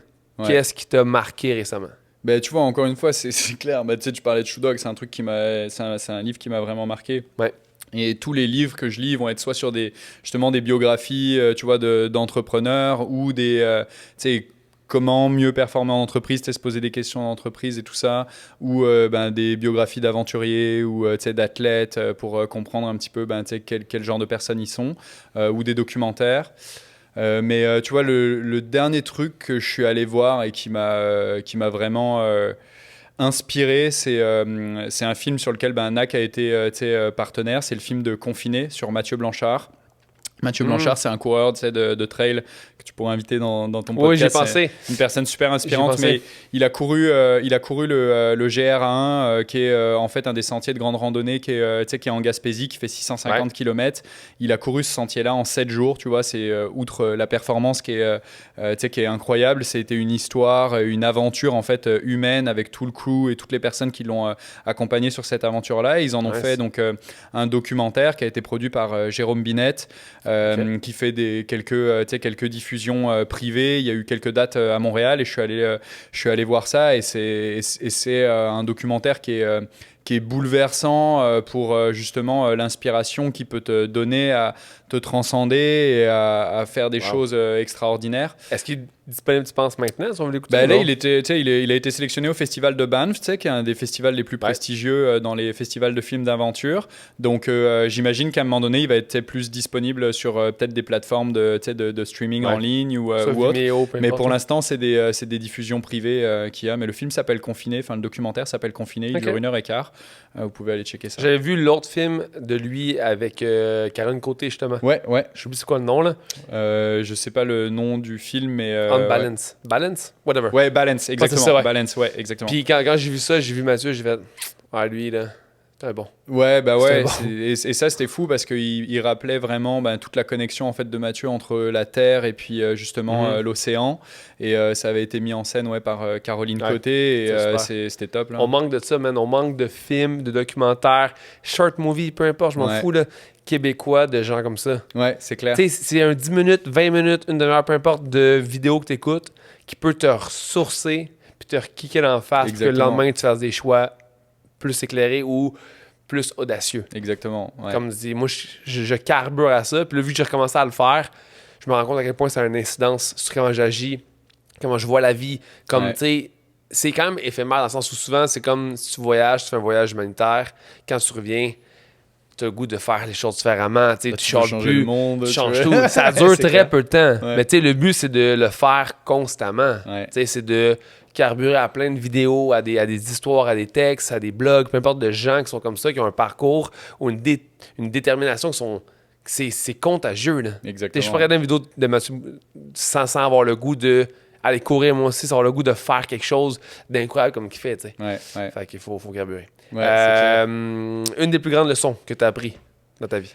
Une des plus grandes leçons, je dirais, tu sais, travailler fort et puis, tu sais, le timing, tout vient à point à qui sait t'attendre, quoi. C'est un peu ça. Parfois, pas brûler les étapes, tu sais, pas être trop pressé de vouloir atteindre certains résultats, laisser du temps au temps. Laisser du temps au temps, wow. Ouais. Beau ça. Belle phrase. mais souvent, tu sais, puis encore plus notre génération, tu sais, on veut tout de suite, là. Ah, exact. On veut tout de suite, on est impatient. Mais tu sais, les overnight success, là, c'est des exceptions. Et tu sais, dans tout, il faut se laisser du temps dans le changement. Ça dure rarement longtemps, de toute façon. Ouais, c'est clair. Je pense que il y a un truc que j'écoutais par rapport à la bourse, au code de bourse de Costco, mettons, qui n'est pas une entreprise que j'idolâtre, mais ça reste que c'est des gens qui payent quand même très bien leurs employés, etc. Si tu regardes la coupe graphique, c'est une évolution là, minuscule. Fait que si tu zoomes in à travers quelques mois, tu vois rien. Mais quand tu recules, tu vois que c'est constamment en évolution. C'est lent, mais ça monte versus d'autres actions qui vont piquer incroyablement, qui vont redescendre, qui vont comme onduler. Eux, c'est juste constamment vers le haut. Fait que des fois, c'est long, ça prend du temps, mais comme le résultat à la fin est meilleur pareil. T'as moins de chance de chuter. T'as ça dans tout. L'entraînement, on parlait d'entraînement, c'est le premier jour où tu viens, que tu te dis je me remets à courir, tu prends tes baskets, c'est dur tous les premiers runs. Moi je l'ai revécu là en revenant de blessure, tu vois, puis je repasse à travers ces sensations-là. Et tu refais toujours les mêmes erreurs, tu veux toujours aller trop vite. Exact. Et j'ai commencé à me rentraîner, à essayer de rebâtir une charge de course, tu vois. Moi, mon average, c'est à peu près 70 km semaine. Et super rapidement, j'ai voulu me rendre là. J'y suis allé, hein, mais je me suis arrêté direct après parce que les muscles, les jambes, les tissus... Les structures sont pas prêtes, Les structures n'étaient pas prêtes. Il fallait que j'y aille beaucoup plus step by step. Mais j'étais trop pressé de me remettre à courir, de retrouver mon niveau. Puis en réalité, quelques mois plus tard, avec de la patience, en mettant ça vraiment de manière, en me donnant du temps, tu vois, de manière moins stressée, en mettant moins de pression sur mon entraînement, j'arrive à revenir, tu vois, à une charge d'entraînement qui est plus proche de c'est un genre de progressive overload, là, de y aller tranquillement. Tu sais, le 400 km que j'ai fait en 30 heures, j'étais pas prête, là. Ouais. Mais Franck, toi, là, j'ai fait... Je pense qu'une couple de semaines avant, j'avais fait 85, 90 km. J'avais pas tapé plus que 100. 400, là. Je me tape 408, man. J'étais démoli. Mais tu sais, là, c'était pas pour une cause, mais c'était pour un défi. Ouais. Tu sais, là, ça a pris quasiment... ça a pris au moins 2 semaines avant que j'avais plus mal aux épaules. Je recommence à sentir ce doigt-là. No joke. Genre, des fois, je le sens pas. Des fois, je me brûle sur mon poil. Puis je le sens pas. Mais tu sais, c'est parce que là, c'était un défi sportif. C'était l'atteinte de quelque chose. Ouais. Mais à long terme, tu as vu, j'ai passé 3 semaines sans vélo. Ouais. Parce que j'ai mal aux chevilles, parce que j'ai mal partout. Fait que tu sais, tu peux pas commencer à faire un volume d'entraînement énorme dès le début. Parce qu'en bout de ligne, ça prend 4-5 jours à remettre pendant que tu aurais pu continuer à build up tes structures à travers ces journées-là. Fait que si tu fais 70 km, tu arrêtes pendant 6 mois, faut que tu commences à 10 km, mon ami. Là. Puis même 10, c'est quand même gros exactement. pour revenir à l'entraînement. Exactement. Faut attention. T'sais. Moi, quand j'ai recommencé à courir, je faisais des 1 minute de course, 1 minute de marche. Ouais, classique. Comme quelqu'un qui veut débuter la course. Exactement, ouais. Mais tu veux sûrement arriver plus rapidement, tu sais. Mémoire musculaire, tout ça, tu sais, la technique est déjà là. Il y a une mémoire du corps et tout ça. Puis Puis après, tu sais, on avait une discussion super intéressante avant le podcast, tu sais, mais à quel point justement ton corps, il va s'acclimater, tu sais, sur des difficultés et des gros efforts que tu vas faire, et à quel point tu repousses en fait après ta barrière mentale. C'est sûr que c'est bien aussi des fois d'avoir cette inconscience-là, de se lancer dans le défi puis de le faire, parce que ça te fait tellement grandir, t'apprends sur toi, t'apprends sur ta gestion de l'effort, de plein de choses, tu découvres plein de nouvelles sensations et tu découvres à quel point tu es capable d'aller plus loin que ce que tu pensais en réalité. Exact. Donc, tu sais, il y a certains bons côtés aussi à avoir une certaine insouciance. Oui, totalement. Et inconscience. Mais après, bon, c'est sûr qu'il faut arriver à balancer un petit peu ces deux-là et puis à savoir s'écouter aussi certaines fois. Mais tu sais, c'est contrôlé. Moi, je sais qu'après mon 400 km, j'allais rien faire pendant des semaines. Tu comprends? Je n'étais pas en mode, je vais continuer le lendemain à faire du vélo. Je sais que ça allait me briser. J'étais conscient, mais je voulais voir à quel point. Puis là, c'est pas un conseil, mais c'est le fun de savoir quand est-ce que tu brises. Ouais. Tu sais, là, j'ai frappé un mur à 200 kilos, je pensais arrêter. Ouais. J'ai frappé un autre mur à 310, puis je suis comme là, c'est fini. Puis j'ai continué à 408. T'sais, genre, humainement, je sais même pas quand j'ai fait pour traverser autant de douleurs physiques, mais aussi de stress émotionnel. Ouais. J'étais plus capable d'être sur mon vélo. Là. Mentalement, je pensais mourir. Puis c'est fou de voir à quel point tu peux aller loin puis se dépasser. Fait que oui, comme tu dis, il faut y aller, mais pas quand c'est un nouveau sport, pas quand c'est le début, parce que ouais, tu vas te dégoûter. Ouais, sinon... c'est ça, tu n'as même pas le goût de continuer de toute façon. Tu dis, non, ça me brise, ça me brise les genoux courir. Ouais, mais tu t'as passé de 0 km de course par semaine à 10 km à chaque jour sur du béton, sur l'asphalte. Ouais. No shit, t'as mal aux genoux. Clair. Mais savoir que la douleur, mettons, une de tes courses que tu as traversé plus de douleur, c'était quand? Un événement que tu as fait, peu importe? Y a des courses que j'ai déjà fait où j'ai abandonné. Là, mais, ah ouais? Ouais, notamment à l'UTHC, là, sur un 65 km. Mais après ça, j'y suis retourné l'année suivante sur le 125 kg. Puis mon but, c'était de le finir, tu vois, essentiellement. Et quitte à le marcher. Hein? Quitte à le marcher, ouais. Au final, j'ai pas marché. J'ai couru quasiment tout le long, tu vois. Et puis, j'ai eu un 20 derniers kilomètres qui a été très difficile. Mais j'étais avec 2 autres boys, tu vois. Avec qui on s'est tiré. Puis c'est ça qui est beau aussi dans le trail running, c'est qu'il y a cette entraide entre les gens. C'est un sport qui est individuel, mais qui est quand même très communautaire. Et j'ai fini à courir avec ces deux autres gars-là. Et je suis passé à travers des moments où je me disais, putain, mais je vais m'arrêter là, quoi. Je vais m'arrêter là. Mais eux, ils continuaient. Puis je me disais, t'es mieux de rester avec eux et d'avoir mal moins longtemps que de les lâcher, puis d'être tout seul derrière et de souffrir pendant encore 1 heure ou 2 heures de plus, quoi. Ah, c'est clair. Donc je me suis accroché, puis au final j'ai fini, tu vois, sur je pense que c'était les 7 derniers kilomètres en courant, à mon pace de début de course, parce que on voulait finir, sous les 18 heures, et puis on a retrouvé une énergie elle était où elle pendant les 20 derniers kilomètres, tu vois. Ah ouais. Et c'est ça, tu passes des caps et en fait tu te rends compte que dans le trail, c'est ça que je trouve absolument phénoménal dans ce genre d'effort et dans ce genre d'endurance, c'est que tu apprends à te découvrir. T'apprends à passer à travers des douleurs physiques, émotionnelles, ou des sensations que tu te croyais pas capable. Ouais. Et tu vois à quel point, en fait, notre corps, à quel point on a des ressources inimaginées. Et c'est ça, moi, je trouve ça absolument incroyable. Puis ce que l'être humain, il est capable de faire. Toi et moi, mettons, on n'est pas encore où ce qu'on peut aller. Exact. Je dirais comme, oui. J'ai une tolérance à la douleur plus grande que beaucoup de gens qui m'entourent. Ouais. Je le sais. Comme, c'est des faits. Sauf que les athlètes de haut niveau, les gens d'endurance, tout, c'est un autre... Ils arrivent à passer ce cap-là au-dessus du mien. Moi, c'est 2 murs. Je me suis dit, si j'en tape un autre, c'est fini. Ouais. Mais là, eux, c'est comme mur après mur. C'est fou. Mais tu te rends compte que quand même, en t'entraînant, tu es capable de te rapprocher de ça, puis tu es capable de passer certains paliers par justement la mise à l'épreuve, tu vois, dans les entraînements ou dans les compétitions. Et puis, finalement, tu arrives à faire des choses que tu ne te pensais pas nécessairement capable, tu vois. Ouais. Et c'est ça que je trouve dingue, en règle générale, tu vois, dans le sport et encore plus dans les sports d'endurance, tu vois. Ouais. T'as-tu de l'expérience en salle ou pas du tout? Non, pas beaucoup. Tu sais, dans le milieu, on a un truc qui s'appelle genre Rep in Reserve, qui est genre, au lieu de donner un chiffre, on fait 10 répétitions de squat, on va dire, mettons, fais-moi moins 2 répétitions. Puis à moins 2, c'est une technique que j'utilise beaucoup avec mes clients parce que ça veut dire, il faut que la personne arrive à gager, OK, là, je suis à moins 2, à 0, je monte pas la barre. À moins 1, il m'en reste 1, À 0, je n'en ai plus. Je redescends pas, tu sais. Fait que d'apprendre à mes clients à savoir c'est quoi leur -2 véritable me montre quand que la personne est dans la vie.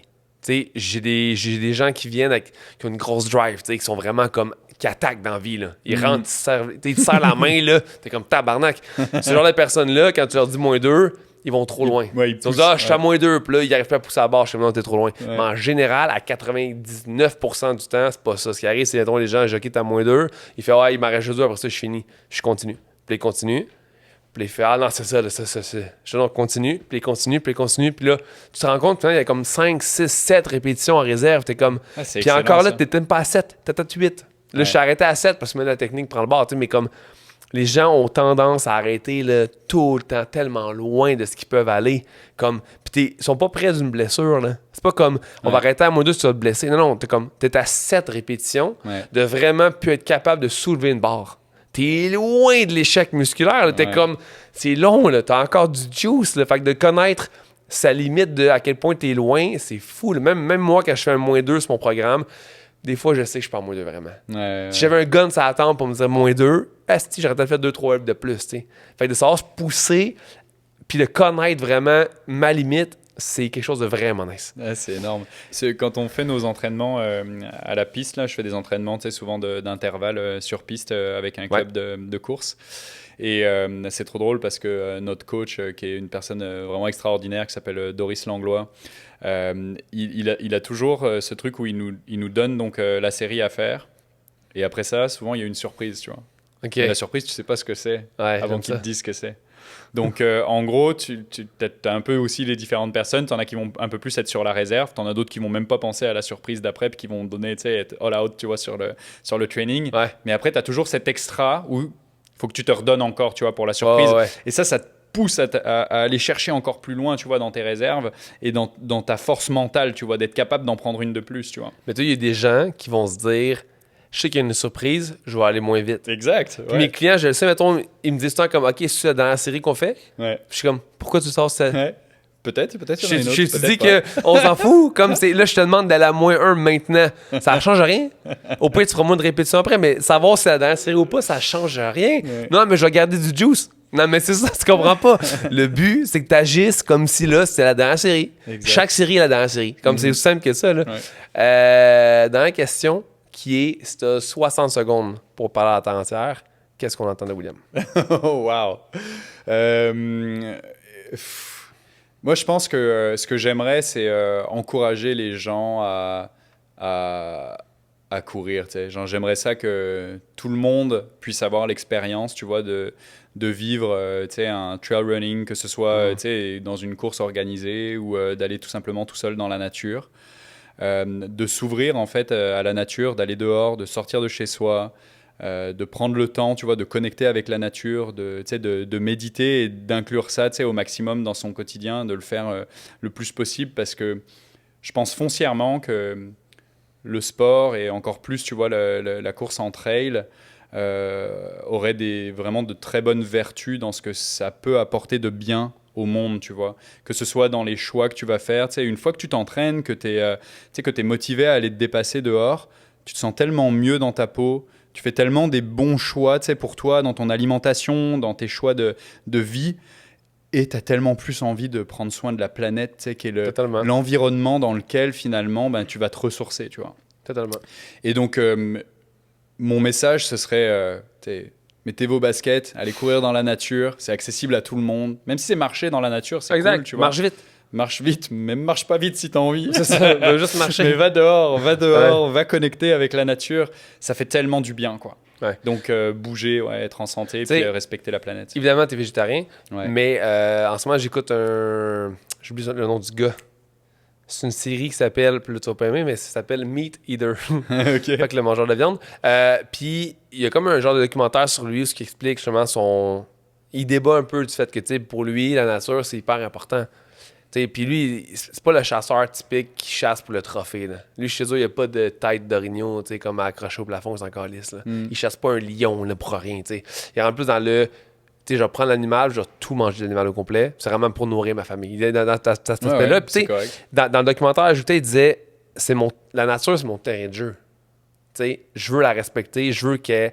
Il est très dans l'aspect, je veux que il y ait moins de villes, qu'il y ait beaucoup plus de nature, pour qu'il y ait plus d'animaux, qu'il y ait plus d'animaux qui sont plus en santé. Fait que même que tu sois végétarien, chasseur, peu importe, si ton but c'est de conserver la planète, puis améliorer justement tous les espaces verts partout, puis d'avoir comme...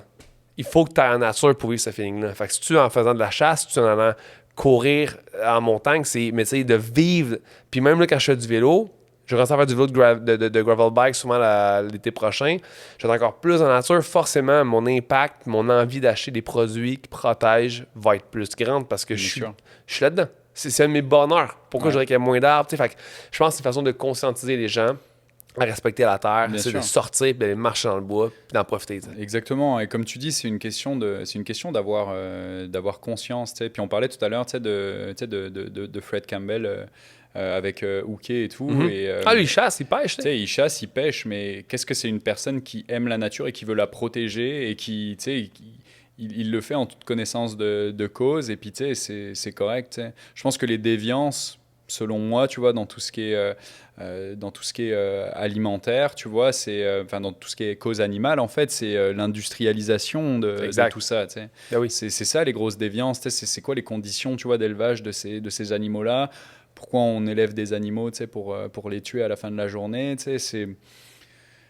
voilà. Après, chacun place le curseur où il veut, tu vois. Puis moi, je peux arriver à comprendre des gens qui vont aller chasser leur animal eux-mêmes pour se nourrir de cette viande-là, nourrir leur famille là-dessus. Je peux arriver à le comprendre, même si je suis plutôt à tendance, tu vois, contre ça, puis contre justement tuer les animaux ou faire du mal aux animaux. Mais après, chacun met le curseur où il veut, il faut respecter. Puis avant tout, il faut que les gens ils soient éduqués, qu'ils soient en pleine conscience, tu vois, des choix qu'ils font. Puis on peut pas tous tout faire tout bien, tu sais.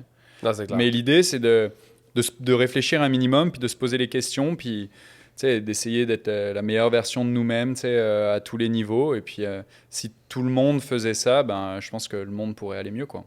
Clairement. Sortez les baskets. Sortez les baskets, allez courir. Allez courir dans la nature. William, je te souhaite que du succès. Merci. Le 50 millions en France, Europe. Ouais. Méga marché, la Suisse, man, le monde court comme pas possible en trail. Ouais. Il y a une opportunité de business incroyable, puis je te souhaite que du bien, mon chum. Merci beaucoup, merci de m'avoir reçu. Avec grand plaisir. L'entrevue, c'était top.